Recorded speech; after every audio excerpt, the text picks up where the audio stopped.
The holidays are a time to pull out the stops when it comes to food, but sometimes you want to bring a side dish to a party that looks professionally done, but is actually really easy to achieve. In my opinion, this spiced tsoureki is perfect for the job. This Greek Christmas staple is similar to the possibly more familiar challah, but because it is less well known, you are that much more likely to impress your friends and family. And if you are Greek, or better yet, feel enraged for Greek culture because we botched this recipe, please let us know in the comments. We love the feedback, especially if it's slightly hostile.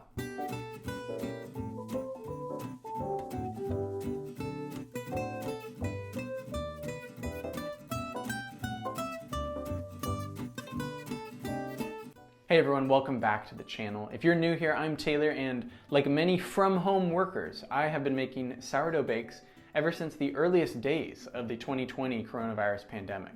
If you want to get a free printout of some of the best sourdough tips and tricks that I have picked up over the years, go ahead and hit the link in the description. Now onto the bake. For this recipe, you will need 100 grams of active sourdough starter, 500 grams of all-purpose flour, 50 grams of granulated sugar, 2 teaspoons of ground cinnamon, 1 teaspoon of ground nutmeg, or approximately half of a freshly grated nutmeg, 1 teaspoon of ground cloves, 30 grams of candied orange zest, 30 grams of candied lemon zest, 2 eggs, 125 grams of milk, 100 grams of softened butter, and 10 grams of fine sea salt. You also need an egg wash and sliced almonds to garnish. To start, you'll want to make sure that you feed your starter at least 4 hours before you start mixing your ingredients. Once it's bubbly and active, whisk it together with your milk and eggs. I also like to add in my granulated sugar. I'm using turbinado sugar here, and the ground spices and salt. Give this a really thorough mix so that it's all combined. Then add your candied zest to your all-purpose flour, whisk it together, and then add your wet ingredients to that. Use a wooden spoon or spatula to combine the ingredients and make sure that there's no huge flour pockets. At this point, the dough will be quite dry.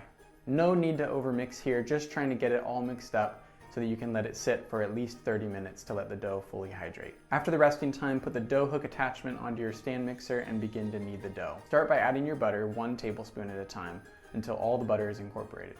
Make sure you wait until each pat of butter is incorporated before adding the next.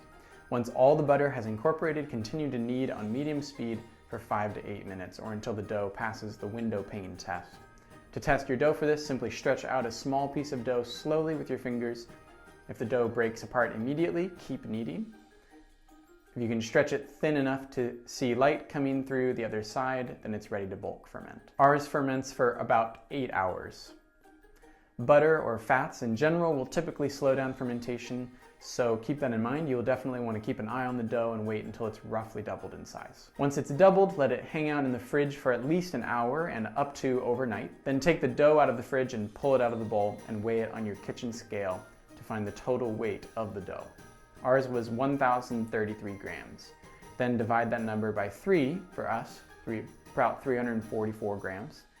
And then divide and weigh out 3 pieces of dough approximately that size. Once you've weighed out your pieces, you'll roll them into long strands, approximately 3/4 to an inch thick. The main thing is that you want each piece to be the same length and thickness as the other pieces. Take your time with this part of the process. You may need to give a stubborn piece a rest and then return later. Once you've rolled out your pieces, line them up next to each other and combine the ends of each piece. To braid them, fold one side's strand over the middle strand so that it becomes the new middle piece. Then take the strand on the opposite side and fold it over the top of the middle piece so that it becomes the middlemost strand. Then just repeat this process.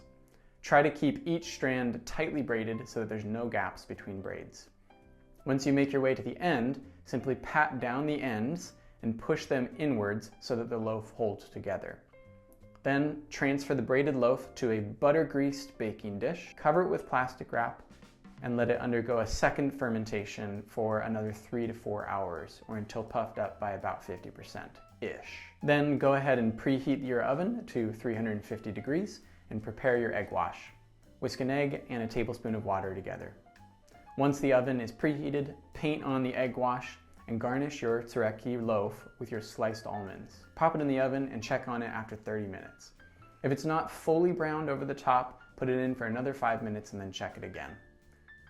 Then take it out of its baking dish and place it on a cooling rack, allowing it to cool for at least an hour before slicing into it. This is a beautiful looking loaf, perfect for a Christmas party meal. The texture is very palatable, the flavors are far from overwhelming, the spices give the loaf a nice depth of flavor, and the citrus pieces are subtle but noticeable and really add a nice zing. For being such a simple concoction, this Christmas spiced tsoureki is a showstopper companion to any holiday meal. Let us know what you think about this one in the comments, and make sure to check out our free sourdough tips and tricks download in the description, and subscribe to the channel so that you don't miss any of the other amazing bakes that we've got coming up in our 12 days of sourdough this Christmas season. Merry Christmas.